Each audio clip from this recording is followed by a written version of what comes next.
Within the confines of Naruto, there's a lot of powerful groups that one can fall into: Jonin, Anbu, Kage. However, there is one group that rises above the rest, and that group is the Jinchuriki. Widely regarded as the demons of their villages and treated with as much contempt as you could give somebody, a Jinchuriki is most likely the most powerful person residing within a village, but also usually the most hated. And that dichotomy would be a lot more dangerous in the real world. Imagine we gave the nuclear codes to one dude and then we told everybody to hate that dude. But who are all the Jinchuriki? What are their powers? Who's the most powerful? Who wasn't hated? Who was hated? We're gonna get to all those questions and more, but first guys, please, for me, like this video, subscribe to the page, and hit that noti bell. And while you guys are typing away on that keyboard, please guys, for me, go to my other two YouTube pages, NC Gamer 23, where instead of talking anime, I play video games, and Hammer's Collection, where instead of talking about anime while sitting, I talk about anime while I build massive anime statues. So Jinchuriki, what happens when you combine a human and a tailed beast? Arguably the strongest power-up you can receive within the confines of the Naruto universe,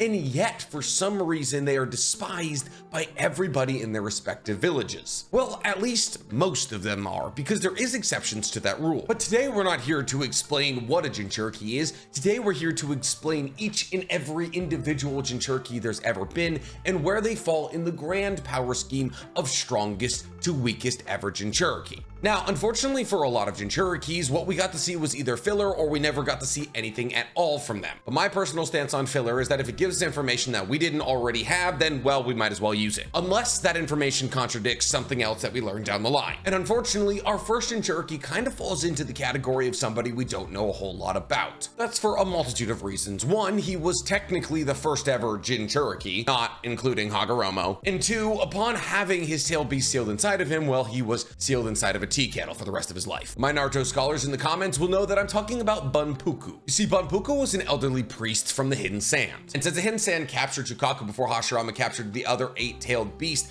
Bunpuku was actually the first Jinchuriki. However, unfortunately for Bunpuku, he was also the first person to experience the hatred directed towards Jinchuriki. And unfortunately, Bunpuku never really had much of a chance at a regular life. You see, Shukaku was caught by the first Kazekage and then immediately sealed into Bunpuku as he was born. However, since he was the first Jinchuriki and people didn't really understand how Jinchurikis work, people in the Hidden Sand thought Bunpuku was actually just Shukaku, and therefore he was jailed from his earliest days. But he was jailed with Shukaku. Essentially, both Bunpuku and Shukaku were sealed inside of a kettle.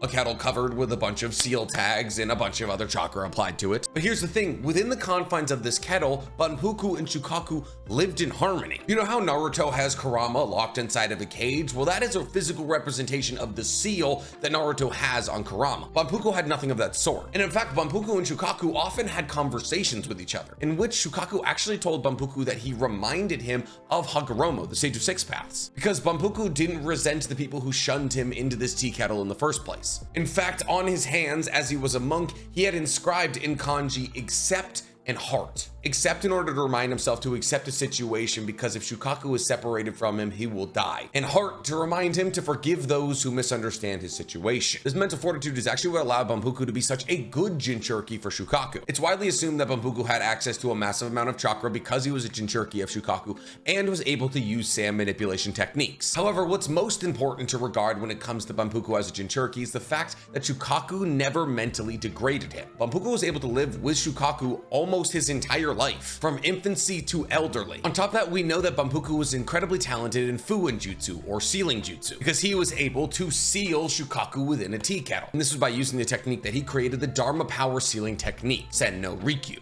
Essentially, this technique shoots a chakra chain into the Tenketsu point in the navel of a Jinchuriki. Well, at least that's how it's used in the anime as we see. This chain then wraps around the neck of the tailed beast within this Jinchuriki and pulls the tailed beast out. Because this chain messes with the tailed beast chakra network, it immobilizes them, which makes the Jinchuriki unable to use their chakra in this situation. However, it's largely believed that Bunpuku used this ability to wrap the chain around Shukaku's neck while he was free and pull him into the tea kettle. But where Bunpuku's true legacy comes in is the departing words he gave to Shukaku, when he told Shukaku that one day he would have a Jinchuriki who would bring him into the light through understanding, essentially foreshadowing Gaara's existence. But since Bunpuku never fully mastered the techniques of Shukaku and was never really allowed to fight, considering he was a monk and also a master of Fuin Jutsu, well, he's the lowest member on our list. But since we're talking about people who never mastered their tailed beasts, well, the next person on our list is Rin. But almost everything we know about Bunpuku is mostly guesswork, provided to us through a filler arc. We have actual scalable feats for Rin. And mind you, Bunpuku had almost 70 years to Shukaku and never mastered his techniques, and the fact that Rin never figured it out, well,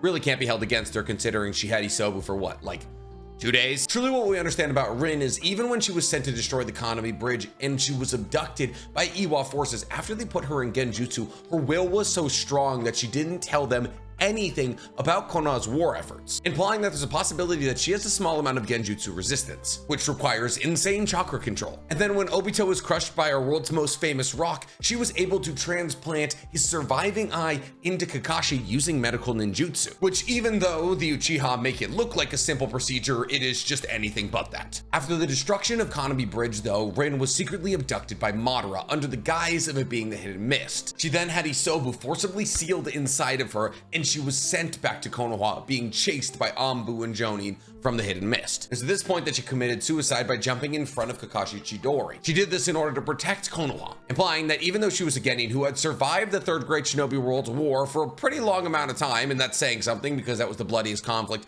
in Naruto's history before the fourth one, she also had an incredible amount of will and courage. As for Jinchuriki abilities, well, she had none. She had Isobu for legitimately 2 days. But if she had survived, there's no reason to believe she wouldn't have been a powerful Jinchuriki. How about we get to some people who actually had Jinchuriki abilities though far from perfected. Our next entry on the list is Bluebee, Killer Bee's predecessor. You see, Bluebee was a Hidden Cloud Jonin. His uncle was the third Raikage and his cousin was the fourth Raikage. So he came from a very powerful line. But even with all that power, he wasn't able to subjugate Gyuki to his will. You see, of all the tailed beasts, Gyuki is probably the hardest to have inside of you. I hate how I said that. But here's the thing, this problem wasn't unique to Bluebee, because he couldn't subjugate Gyuki to his will, neither could the fourth Raikage or Bluebee's father. But here's the thing, just because Bluebee couldn't fully subjugate Gyuki to his will doesn't mean that he couldn't use Gyuki's abilities to some degree. In the manga, we actually don't see Bluebee use these abilities at all. The fourth Raikage simply says he was a skilled ninja who was great at ninjutsu. However, we did get to see him fight while he was still alive in the anime. But the majority of the power that we saw out of Bluebee was after he got reincarnated, which by itself is a mark of his power, considering the fact that Kabuto considered him worthy to be reincarnated. And on top of talent in ninjutsu and kenjutsu, because he carried a sword and he was from the Hidden Cloud, so we kind of have to just assume, he was also a sensor type ninja, being able to sense Gyuki's chakra within Killer Bee when Killer Bee wasn't accessing Gyuki's chakra at the moment. And upon his reincarnation, he was able to access a level 2 Jinchuriki cloak, which allowed him to fight Killer Bee to a standstill while they were both in version 2. And that's saying something. He was able to cancel out Killer Bee's lightning style lariat with his own. And this is by using only a part of Gyuki that was resealed into him after he was brought back with Edo Tensei. Because technically in the anime only filler arc that showed us more of him fighting, it was actually Orochimaru disguised as a doctor who was getting him to rage out of control. And because Orochimaru was in the Hidden Cloud disguised as a doctor using his genjutsu inducing pills, he was able to get a piece of Gyuki that was later sealed into him when he was reincarnated. Don't love that part of the filler, because it kind of negates everything that we learned about Bluebee not being able to contain Gyuki because Gyuki's hard to contain. And instead it shifts the blame onto Orochimaru. Regardless, version 2 state equal to Killer Bee is with only a partial fraction of Gyuki's power. And in his lifetime, he was able to manifest a singular tail of Gyuki in order to increase his power in combat. But since we're talking about people who are only able to partially manifest their tailed beast, the next person on our list is Fu. Fu was a Jinchuriki from the Hidden Waterfall, which is a village we will cover at some point. One of the reasons I want to talk about the Hidden Waterfall is because Fu was actually the exception to the I hate all Jinchurikis rule. The leader of the Hidden Waterfall, Shibuki, actually made it so everybody was incredibly nice to Fu. And Shibuki actually played a large role in getting her trained up to be as powerful as she became. Fu was the Jinchuriki of Chome, the Seven Tails. And she was actually able to use a lot of abilities tied into Chome. Fu was able to use a technique called hiding in scale powder technique, which essentially had her breathing out sparkling substance that glittered so brightly it would blind her opponents, giving her openings to attack because surprise attacks were actually her specialty. This is largely because she was able to manifest Chome's wings on her lower back and fly, giving her a massive increase in speed over your average ninja. In the anime, she was also able to use a transmission technique that allowed her to communicate with her allies just using her brain, which is essentially the Yamanaka's ability, so it is not easy to come by. She was also able to create webs that would heal her allies just by them coming into contact with it. But obviously, as somebody who can make webs, she could also use these webs to ensnare opponents. She could even make cocoons that would slow down chakra absorption techniques. Jirobo's ability to put you in earth release and then slowly suck away all your chakra out of you, she can slow those techniques down by putting herself in a cocoon. And on top of the fact that she can grow wings on her lower back and therefore fly, she can can also enter version 2. So the fact that she has control over Chome when Bluebee didn't have control over Yuki puts her over Bluebee. Since we're talking about Bluebee, let's talk about the Hidden Cloud's other Jinchuriki,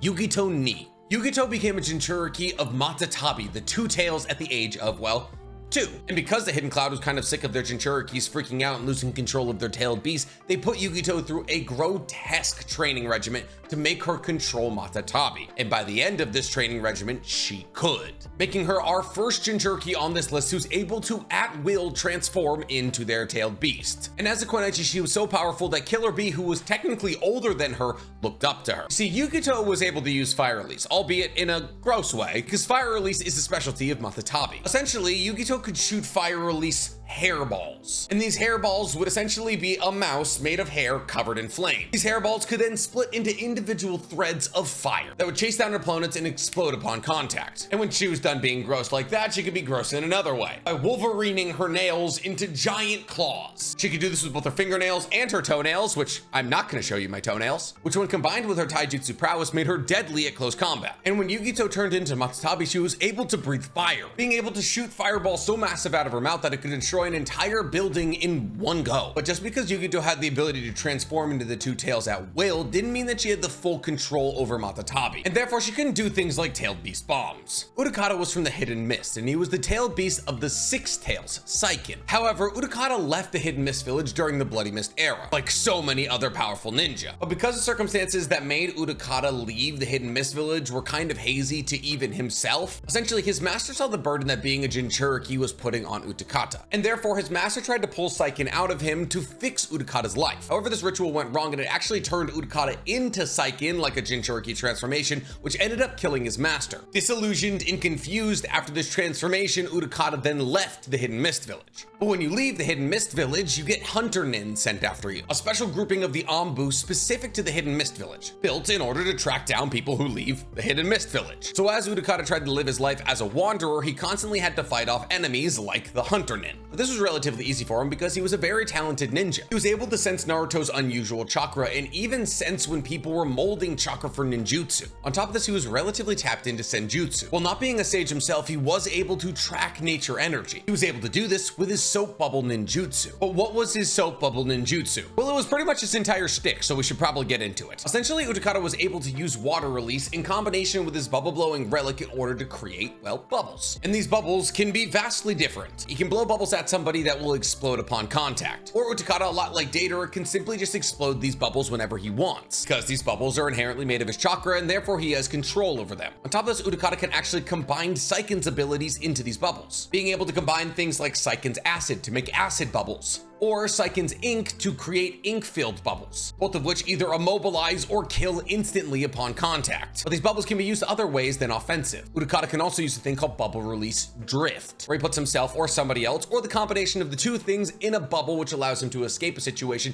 and conceal himself, because the bubble works as a defensive barrier that actually conceals his chakra signature. And these bubbles are actually strong enough to stand up to things like explosive tags. As far as Jinchuriki transformations go, Urakata actually couldn't fully transform into Saiken, but he was able to access and control a full six-tailed version 2 cloak. And with the use of this cloak, he was actually able to absorb the entirety of a Fury release, which is a Kekkei Genkai so powerful that it can destroy entire villages like that. If you're curious about that Kekkei Genkai, I've made an entire video about it. But that's not even the most impressive thing he's done. While in this form, he was able to destroy 2 of Nagato's paths of pain, as well as one of his summonings, and to pressure the Deva path, which is Nagato's most powerful path. But I know what you're saying. You're saying Urakata wasn't able to fully manifest Saiken, so shouldn't Yukito be above him? Well, the feats that we see with Urakata just using the version 2 cloak are much better than what we see from Yukito. So for that, I'm putting him above her. But the next entry on our list is undoubtedly stronger than both of them, because the next entry on our list is Han. Besides being above 7 foot tall, Han was an incredibly strong shinobi. Han was a hidden stone shinobi in the Jinchuriki of the Five Tails Kukyo. Han is the first entry on this list to have inherited the Kekkei Genkai from their own tailed beast. Obviously, Shukaku has magnet release, but Bunpuku never got it. As far as we know, we can maybe assume he was able to manipulate sand, but we've never seen it. We for sure saw Han use boil release though. You see, boil release is the combination of, you're not gonna believe this, fire and water release. And Han was known worldwide for his his steam ninjutsu abilities. But here's the thing about Han's steam ninjutsu. It works two separate ways. Essentially, Han covered his entire body in a specialty armor, with a furnace on his back that he uses to store steam. He could release this steam to burn you, but the way that he usually used this steam was to boil his own chakra. Essentially, by increasing the temperature of his chakra to an almost boiling point,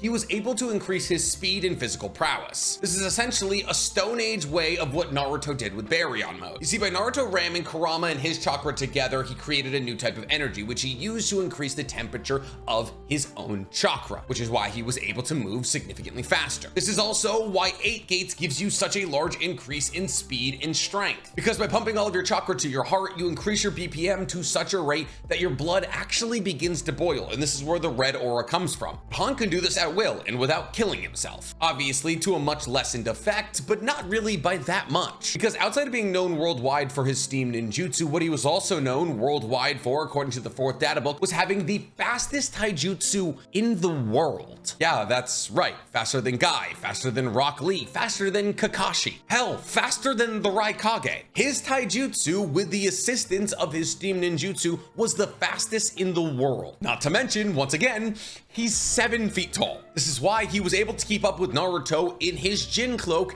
and Killer Bee. Not to mention, he could also fully transform into Kukio. However, he kind of just used this full Jinchuriki transformation to ram into other Jinchuriki. However, with this ramming power, he was able to severely wound Gyuki and send them flying back pretty far. So all things considered, strong. After Han, we have the person that everybody mixes up with Han, Roshi. Most likely because Roshi was also from the Hidden Stone and also used a fire-based Kekkei. You see, Roshi was the Jinchuriki of the Five Tails, Son Goku. And Son Goku has the Kekkei of Lava Release. You see, Roshi became the Jinchuriki of Son Goku at a very young age. And he was the Jinchuriki of Son Goku for almost 40 years, implying that his connection with Son Goku, who was one of the nicer tailed beasts, was as good as anybody's. Roshi was an incredibly powerful Jinchuriki, so much so that he actually made Kisame fight seriously, which may not sound like much, but is absolutely much, considering the fact that it took Might Guy 7 gates to kill Kisame without his sword. Roshi's true power came from the Kekkei of Lava Release, the combination of earth and fire. And with this Lava Release, he could spew molten rock from his mouth, kind of like a fireball, but it sticks to you. But way more importantly than that, Roshi was able to make a set of lava armor for himself. And here's the thing about lava armor. As long as it doesn't burn you, it is quite literally the perfect combination of defense and offense. Since you are now covered in lava that's not burning you, anyone who comes into contact with you, i.e. throws a punch into you,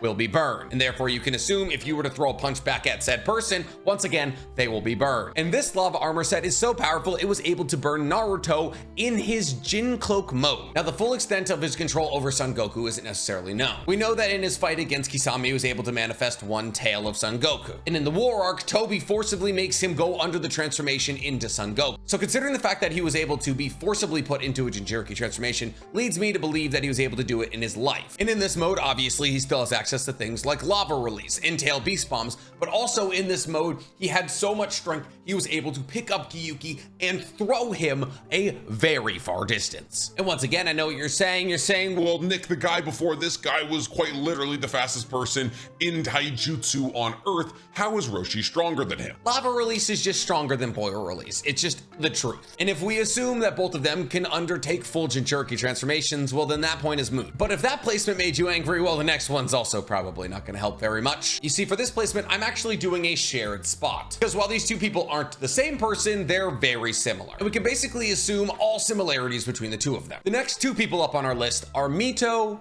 and Kushina. Now, why do Mito and Kushina share a spot? Well, combat prowess wise, we know next to nothing about Mito. She was a full-blooded Uzumaki who lived all the way to the era of the 3rd Hokage. That was after marrying the first one, mind you. And as a full-blooded Uzumaki, we have to assume that she had an outrageous amount of chakra and was very talented in Fuin Jutsu, because any Uzumaki who wasn't talented in things like adamantite chains or the Reaper Death Seal wouldn't have been chosen to have Kurama sealed inside of them. And we know that her life force was next level because she had Kurama extracted from from her and still lived for like 20 years. Unfortunately, everything we know about Mito is also basically everything we know about Kushina, except we do actually have some scalable feats for Kushina. Kushina, just like Mito, was a full-blooded Uzumaki and therefore had a massive amount of chakra. However, for Kushina, we do know that she was a fully trained Jonin. But even though she was a fully trained Jonin, just like Mito, she focused more on being a housewife than anything. However, just because she was focusing on being a housewife doesn't mean she wasn't powerful. The night Naruto was born, and therefore the night Kurama was pulled out of her, she was able to contain Kurama, the strongest tailed beast,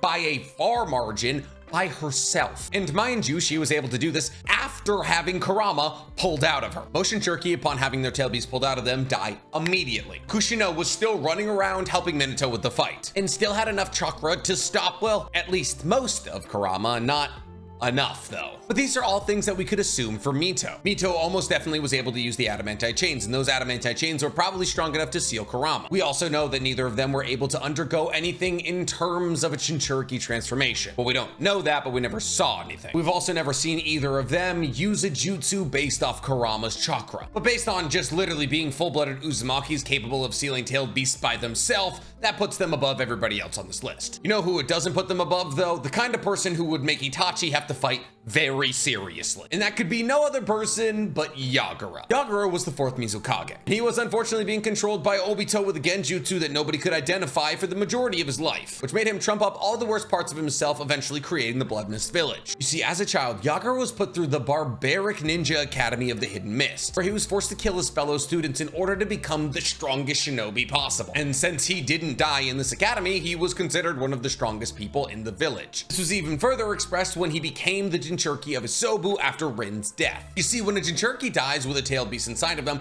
the tailed beast chakra then reincarnates somewhere else. Isobu was then later caught by the Hidden Mist and sealed inside of Yagura. And as he trained to be able to fully control Isobu, he became known as the third person ever to be able to fully control a tailed beast. Now, this could be due into the fact that Isobu was one of the more docile tailed beasts, or due into the fact that Yagura is a very powerful person. You see, as a Hokage, Yagura actually unified the majority of the islands of water. And before Obito actually put him in a genjutsu, he was a very good Mizukage. A little on the violent side, but significantly better than he became. Which is why one day, when two members of the Akatsuki infiltrated the land of water, Yagura actually went with the Hunter Nin who were sent to attack them. While all of the Hunter Nin were eventually killed by both Itachi and Jugo, Itachi's original partner, Yagura turned into his version 2 state of Isobu and killed Jugo, who was actually one of the 7 swordsmen of the mist and had the executioner blade at the moment, so that's saying something. He then actually pushed Itachi into a corner and made Itachi flee. Itachi had to use Amaterasu on Yagura to immobilize him so he could escape. It was then after this failed infiltration that Obito went to the land of water and put Yagura under a genjutsu,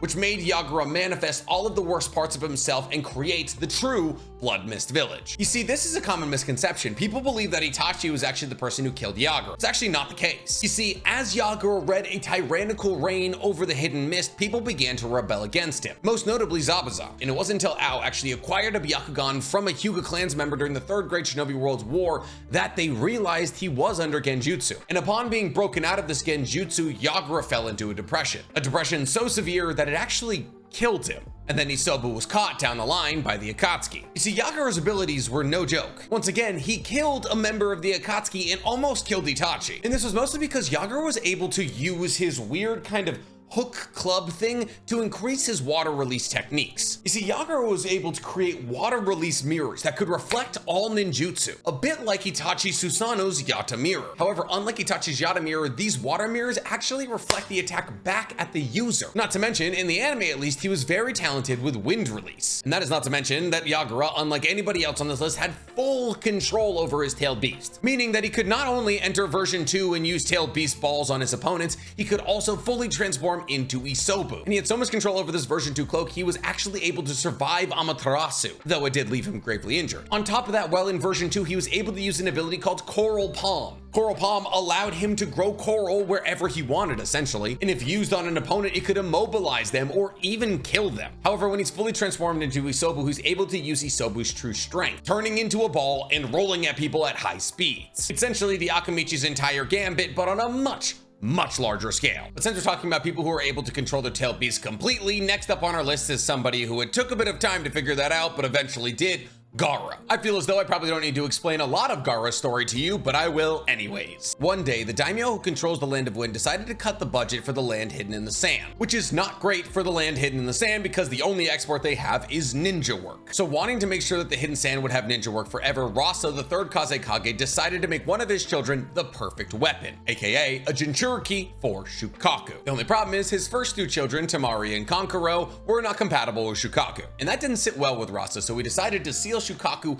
into Gaara while he was still in his mother's stomach. However, having a tail beast inside of her that technically wasn't inside of her, it was in the thing that was inside of her, Karua, Gaara's mother, died from complications, and Gaara was born significantly premature. However, Karua, looking upon this tiny little Gaara, pledged to keep him safe forever. Therefore, her soul entered the sand and protected Gaara as his absolute defense forever. Gaara does not control his absolute defense. That is literally his mother. Is it weird, and does it imply that souls have a physical manifestation ability within the confines of Naruto? Yes, but it's the truth. Gaara was then raised in isolation because he couldn't fully control Shukaku. Because Shukaku, remember, likes to mentally degrade anybody he's put inside him. On top of that, since he was a Jinchuriki and everybody knew he was a Jinchuriki, most of the village was afraid of him. And those who weren't afraid of him, like Gaara's mother's brother, well, eventually ended up dead. And this is because Rasa wanted to create the perfect weapon. But Rasa realized with time that Gaara wouldn't be able to control Shukaku. So he tried to kill him multiple times. And with the last attempt that he tried to kill him with, he sent Karua's brother. Karua's brother, Yashimaru. However, Yashimaru was the only person on Earth who was nice to Gaara. So when Gaara accidentally kills Yashimaru, well, kind of sends Gaara down a downward spiral. And it's at this point that Gaara turned into Shukaku and attacked Suna. Suna is the village hidden in the sand. However, this was stopped by Rasa as he used his gold dust to weigh down Shukaku. Obviously, then later on, Gaara goes to the tuning exams, meets Naruto, and falls in love. And after having Shukaku rage out of him in his fight against Naruto, he then begins to work on a relationship between Shukaku and himself. And eventually, with a lot of work, he becomes the fourth ever person to fully control a tailed beast. Or maybe fifth? I don't know. Han might have beaten him to it. Regardless, let's talk about why he's so high on this list. He has his absolute defense, which, mind you, costs him absolutely 0 chakra. Essentially, Gaara carries around a gourd of sand with him. But this gourd of sand isn't just his mother's absolute defense. Essentially, Gaara can control sand, and sand alone, which means in places where there isn't sand, like mountains or forests, he has to make his own sand, which he can do by sending the sand he has in his gourd down into this area and grinding down rocks to create sand. But like, usually it's best to have sand on you because not all places are sand. And that's why he carries sand. It's not because that's the only sand imbued with his mother. His mother basically just follows him like a ghost. And any sand around him is then imbued with her spirit and used for protection. So right off the rip, Gaara has an ability that allows him to be protected from basically all abilities unless they are literally high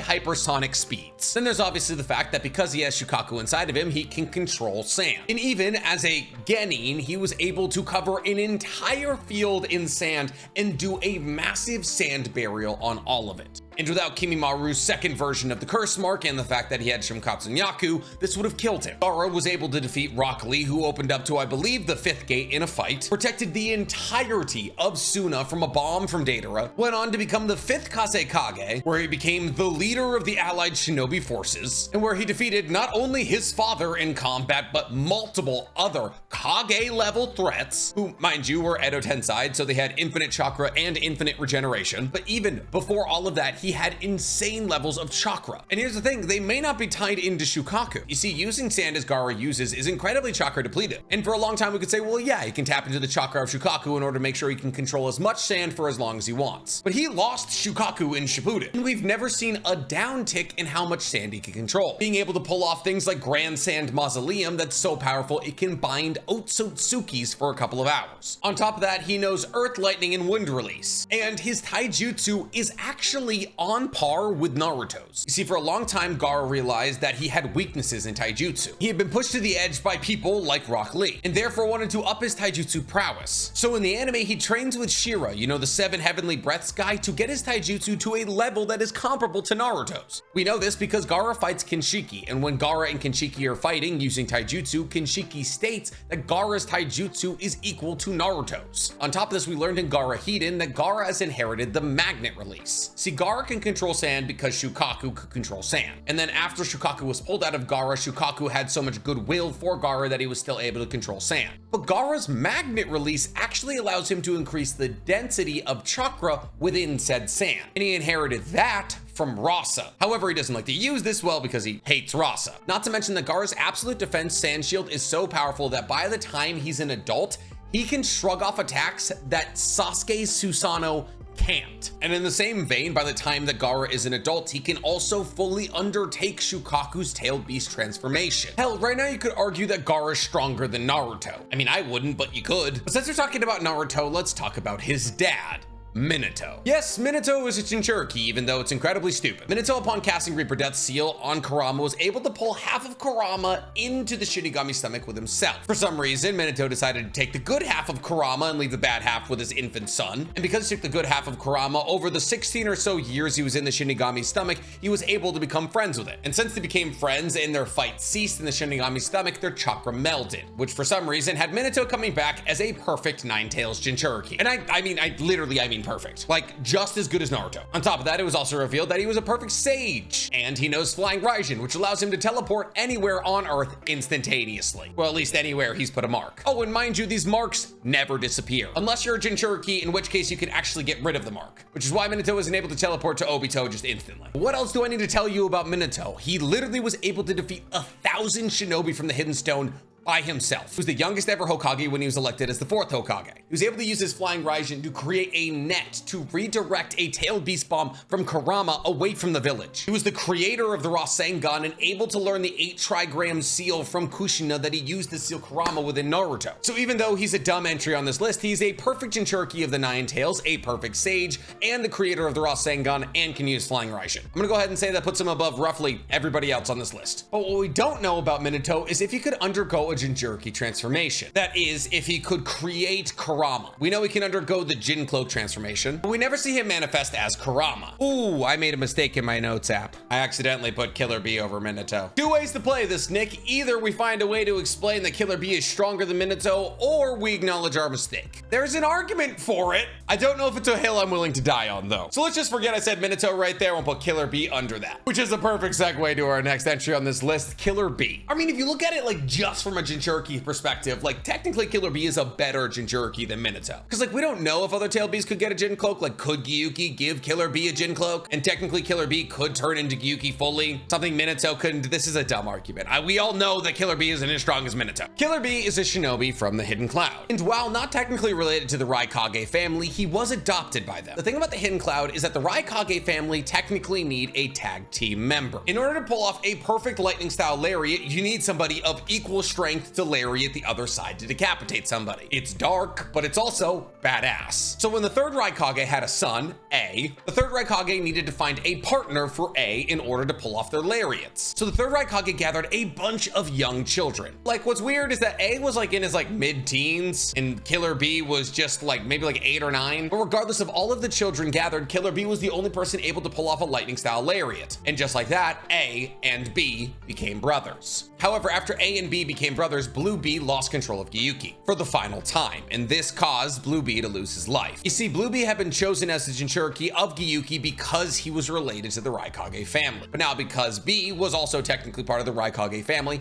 he was chosen to be the Jinchuriki of Gyuki, and Gyuki was sealed into it. And just like with Bluebee, Killer Bee received similar prejudices for being a Jinchuriki. However, Killer Bee didn't let it get to him, as he just wanted to simply be the greatest rapper alive. However, just because Killer Bee was able to deal with the criticisms and the hate that the Hidden Cloud threw at him doesn't mean that he was able to control Gyuki. In fact, he struggled to control Gyuki. That was until him and his brother found an island in the Land of Lightning that had the Waterfall of Truth. And it was at this Waterfall of Truth that Killer Bee had to fight himself. And because of this revolutionary experience, he was able to fully control Gyuki in a very short amount of time. And after gaining control of Gyuki, the 3rd Great Shinobi World War popped off, in which Minato's squad actually came up against A and B's squad. But here's the thing, at this moment, it was just A and B. What do I mean by that? B wasn't Killer Bee yet. B was just B. However, after fighting Minato to a standstill, Minato stated that B had all the makings of a shinobi killer, and thus gave him the nickname Killer, which B adopted to the front of his name to create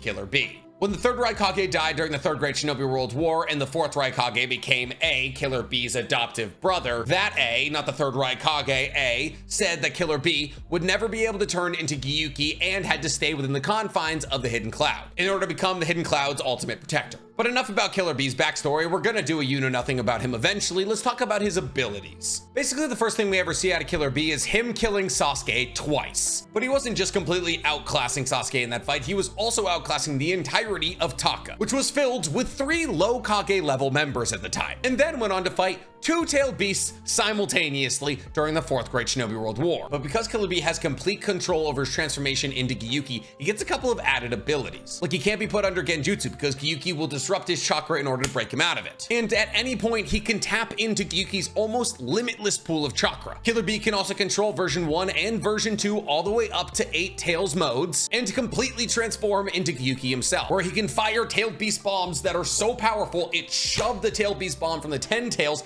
back into its own mouth. He can also create giant tornadoes by swinging his tentacles, but if he loses one of these tentacles, they just grow back. On top of this, Killer Bee has an ability much like Fu's. He can transform parts of his body into that of Gyuki, being able to give himself tentacle arms. Not to mention that his chakra is so powerful, it made Samehada leave Kisame. Oh, and did I mention he's probably the best sword user in the entirety of Naruto? Oh, I didn't? That's weird. Killer Bee uses an 8 sword style, where he wields 8 vibrato swords. With this 8 sword style, he can attack so efficiently and quick that it outclassed a Sharingan. Not to mention his reflexes are so fast, he reacted to flying Raijin. When Minato teleported behind him, by the way, that happens instantaneously, there is no lag, he was able to get a sword behind him to Minato's gut. On top of that, Killer Bee is able to use lightning, fire, water, and yang releases. He can even add lightning release to his vibrato swords to cut through things. Most notably, the Executioner Blade. What else can I say about him? He's one of my favorite characters in the entirety of the show. But unfortunately for him, he's not a Jinchuriki of the 10 tails, like our next entry on the list. Obito. You see, I pontificated whether or not we should include Obito and Madara in this list, but I decided might as well. Obito wasn't a Jinchuriki for long, like literally like 12 hours maybe. But while he was a Jinchuriki, he was the Jinchuriki of the 10 tails, which is literally all the tailed beasts put together. But what did he get when he became the Jinchuriki of the 10 tails? Well, all of the damage done to his body healed immediately. He became massively stronger, faster, and basically impervious to damage whatsoever. But here's the thing about becoming the 10 tails Jinchuriki. The 10 tails basically has no will or cognitive thought. It was the force that quite literally terraformed the earth. It separated the seas and it raised the mountains. But it did that because it is simply a malignant force of no cognitive thought. However, when it goes into somebody, you can direct that strength that is able to terraform an entire planet in a direction. And that's what Obito got. With this 10 tails transformation, he's also able to use Keke Mora, which are chakra releases that combined all 5 chakra natures, and yin and yang. The only people who can use these techniques are descendants of Kaguya and 10-tailed Jinchurikis. These techniques include things like Ash All-Killing Bone, True Seeker Orbs,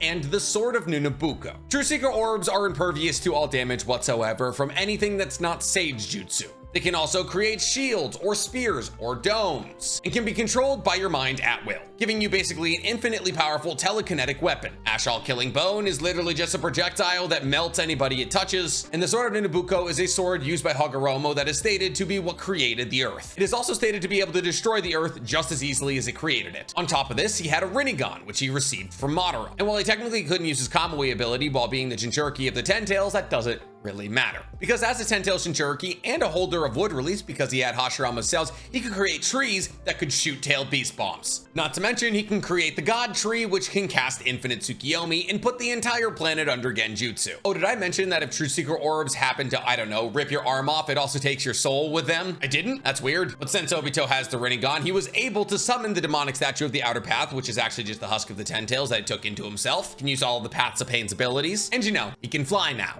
But here's the thing, Obito isn't even the strongest Jinchuriki of the 10 tails. He's not even the second strongest Jinchuriki of the 10 tails, because that would be Madara. Madara's got basically all the other abilities that Obito had, except for some reason he can use Kamui while being the Jinchuriki of the 10 tails, and he had 2 Rinnegan, which not only gave him access to all of the abilities of Nagato, but also a little thing called Limbo Clones, which is an invisible extra-dimensional clone that can interact with the dimension of the caster, meaning that you can't see the clone because they exist in another dimension, but they can see you. And not only can they see you, they can stab you. Madara can make 4 of these clones, and all 4 of these clones can have Susanos, which means that Madara can fight you with one of his own Susanos, which is one of the biggest Susanos ever seen, but also there can be 4 other Susanos that you can't see that can fight you as well. But since we're talking about Susanoo, let's talk about Susanoo. It's one of the things Obito didn't have, because Obito never awoke a dual MS while he had enough chakra to manifest the Susanoo. He never had one. But Madara's Susanoo was so powerful, it quite literally cut a mountain in half. But even as Jinchurikis of the 10 tails, neither of them stand up to our main character of the show,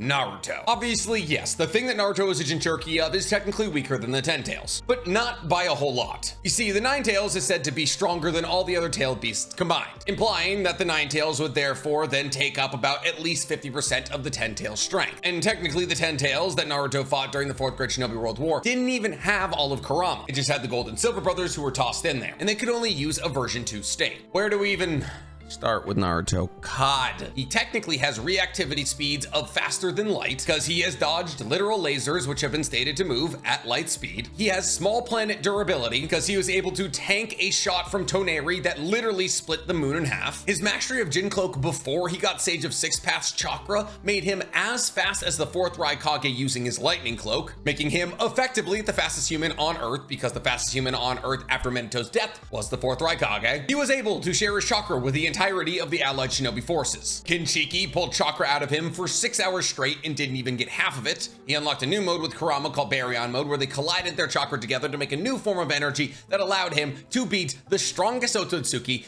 ever descended to the planet. His punches during Baryon mode, because he is technically destroying chakra and all things are connected through chakra, halves your life every time you're punched with it. Got 10 years left? Got 5 years left. Not to mention, after the conclusion of the Fourth Great Shinobi World War, he got a Hashirama Cell arm, which means he should technically have Hashirama's healing factor and access to wood release. And oh, because he was technically the host of every single tailed beast at one point, he has lava release, boil release, and magnet release. And his magnet release Rasengan is so powerful it was able to bind Madara, and his lava release Rasen Shuriken quite literally cut the god tree in half. He's the main character. He's gonna be the strongest person on this list. Well, he would be.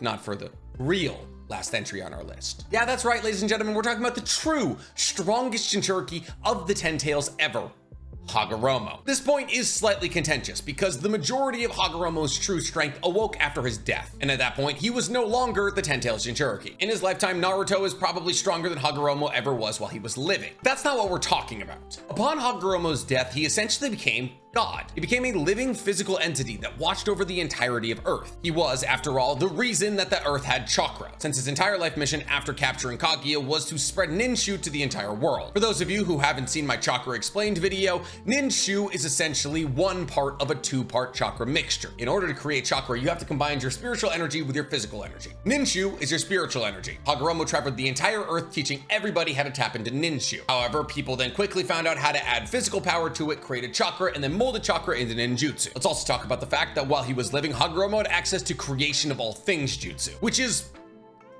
just God. You're God. Essentially, if you have enough chakra, you can create anything, which is why Hagoromo was able to take the chakra of the Ten Tails, which he had brought into himself after the sealing of Kaguya, and create the Nine-Tailed Beasts. But he created the Nine-Tailed Beasts just from his imagination. Essentially, it's a bit like Izanagi. That's actually not technically correct. Izanagi is a bit like creation of all things. Essentially, Hagoromo can think of something with his imagination and then use chakra to give it actual shape and form. But here's the thing about dead Hagoromo. Besides the fact that he can go to any location and summon anybody to a plane of existence where he exists to talk to him like he did with Naruto and Sasuke, he also still has chakra, and limitless chakra, mind you. Because now that Hagoromo is dead, he siphons all of his chakra from the Pure Lands, which is canonical Naruto heaven and is an infinite energy source. So when we're like, oh, Hagoromo gave the majority of his chakra to Naruto. No, all of the chakra he gave to Naruto, he immediately got back. So now we are talking about an entity with infinite energy and the ability to make anything. You know, God. And that's it. All Jinchuriki and Naruto ranked and explained. Did you like this list? Did you agree with it? If you did, guys, tell me in the comments below. And if you didn't agree with it, well, I don't know, too bad. But while you're down there in the comments talking all about how this list is completely perfect, guys, please, for me, like this video, subscribe to the page, and hit that noti bell. Listen, I'm not saying if I was the main character of my own anime that I would let somebody outclass me, but I just wouldn't take that level of disrespect.